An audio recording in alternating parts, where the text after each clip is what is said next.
चलो बच्चों, बात करते हैं हम यहाँ पे पीएच मान की। अगर हम पीएच मान की बात करें तो जैसे यहाँ से देखें प्रमुख पीएच मान है,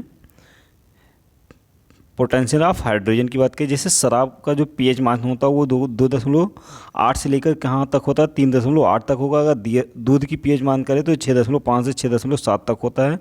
समुद्री जल की बात करें तो 7.5 से कहाँ तक होता है, 8.4 तक होता है। अगर मूत्र की पीएच की बात करें तो 4.5 से कहाँ तक होता है, 8 तक होता है। सिरके की पीएच की बात करें 2.5 होता है से लेकर कहाँ तक होता है, 3.4 तक। अगर लार की हम पीएच मान की बात करें तो लार का जो पीएच मान होता है 6.5 से 7.5 तक होता है। फिर हम नेक्स्ट देखें आगे, अगर हम नींबू के रस की बात करते हैं तो नींबू के रस का जो पीएच मान होता है वो 2.2 से 2. कहाँ तक होता है, 2.4 तक। अगर रक्त का पीएच बात करें तो 7.4 तक 4 होता है। और शुद्ध जल की बात करें तो वो 7 होता है। देखो यहाँ से हमारा एक स्केल होता है जो 0 से कहाँ तक लिखा होता है, 14 तक लिखा जाता है, 0 से 14 तक। तो यहाँ से अगर हम बात करें जितने भी क्षार होते हैं वो क्षार कह दें, ठीक। तो जो आपका अम्ल होता है और क्षार होता है, तो 0 से अगर यहाँ से हम बात करें तो जो 0 से 7 तक होता है, बीच में होता है, वो हमारा क्या कहलाता है, अम्ल कहलाता है। वो हमारा क्या कहलाता है, अम्ल कहलाता है। और जो आपका 0 से और 14 तक होता है वो हमारा क्या कहलाता है, क्षार कहलाता है, ठीक। तो इस प्रकार से कह सकते हैं। जो 7 बिल्कुल होगा वो हमारा क्या होगा, उदासीन होगा, जैसे आपका जल होता है। चलो फिर हम आगे देखते हैं, रेडियोधर्मिता। अगर हम यहाँ रेडियोधर्मिता की बात करें तो रेडियोधर्मिता जो है, कहते हैं हाइड्रोजन बम एडवर्ड टेलर ने विकसित किया था। बारूद का आविष्कार जो दिया था रोजर वेकन ने किया था। अगर परमाणु ऊर्जा के उत्पादन में प्रयोग किया जाने वाला आइसोटोप की बात करें, यूरेनियम 235, ठीक, प्रयोग किया जाता है। फिर कह रहा है मोनोजाइट बालू जो है वो थोरियम खनिज पाया जाता है। अगर हम क्यूरी बिंदु तापमान पर देखें तो धातु का जो चुंबकीय गुण होता है वो समाप्त हो जाता है।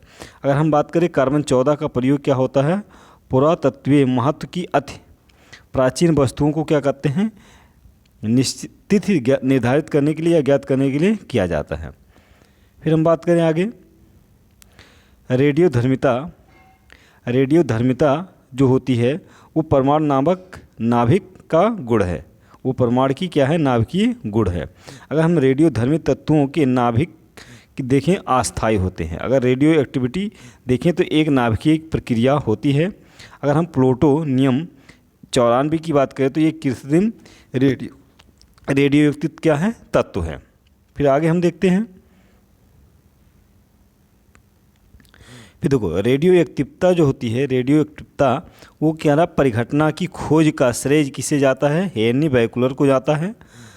अगर कहते हैं कार्बन 14, ठीक, कार्बन 14 मतलब C14 रेडियो एक्टिव, यह कह रहा कण उत्सर्जित करके अस्थायी नवीन तत्व N14 बनाता है, वह परमाणु है। कह रहा फिर थोरियम और पोलोनियम, फिर कह रहा रेडियम जैसे महत्वपूर्ण जो रेडियो एक्टिव तत्व हैं की खोज किसने की थी, क्यूरी दंपति ने, मतलब मेरी क्यूरी और पियरे क्यूरी की थी।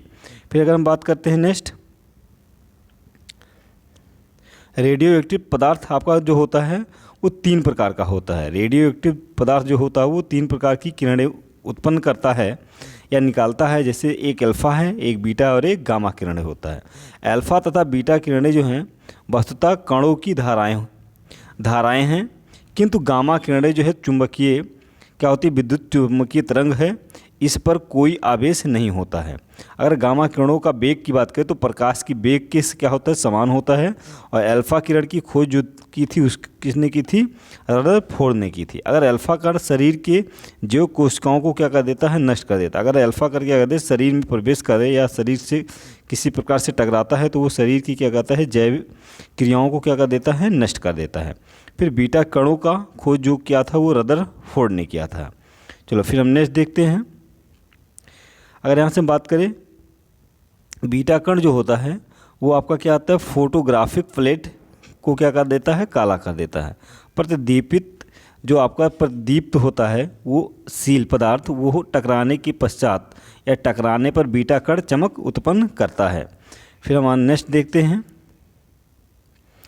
अगर यहाँ से देखें हम गामा किरण, गामा किरणों की जो खोज की थी वो पॉल बिलार्ड ने की थी।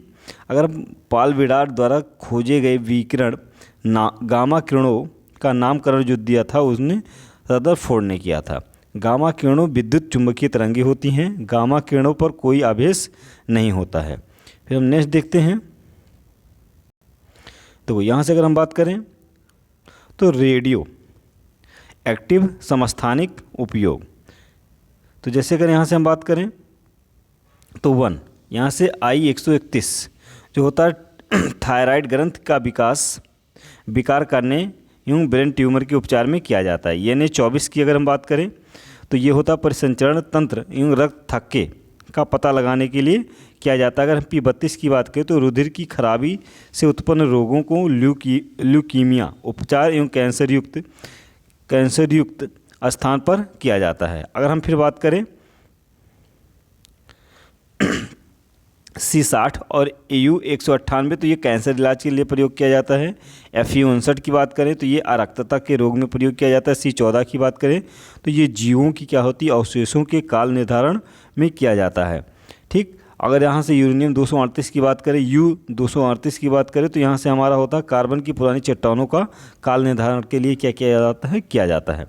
फिर हम बात करते हैं अर्ध आयु।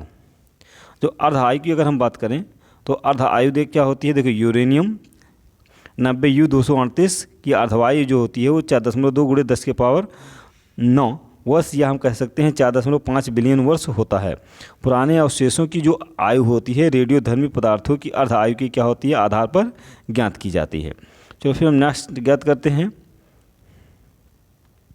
तो अगर यहाँ से फिर हम बात करते हैं रेडियो जो धर्मिता मापक इकाई होती है वो क्यूरी एवं रदरफोर्ड क्यूरी, एक क्यूरी बराबर क्या होता है 3.62 और इंटू 10 के पावर क्या होता है 10 विघटन प्रति सेकेंड, या एक रदरफोर्ड की वैल्यू जो होती है 10 के पावर 6 विघटन प्रति सेकेंड होती है। अगर परमाणु बम की नाभिकीय विखंडन की क्रिया पर क्या होती है आधारित होती है। जो आपकी परमाणु बम कार्य करती है वो नाभिकीय विखंडन पर क्या करती है कार्य करती है। फिर अगर हम बात करते हैं हिरोशिमा और नागासाकी पर जो गिराए गए बम थे वो द्वितीय विश्व युद्ध में वो यूरेनियम 235 और प्लूटोनियम Pu-239 था से बने थे। नेक्स्ट हम बात करते हैं। फिर हम बात करें तो जो नाभिकीय श्रृंखला होती है,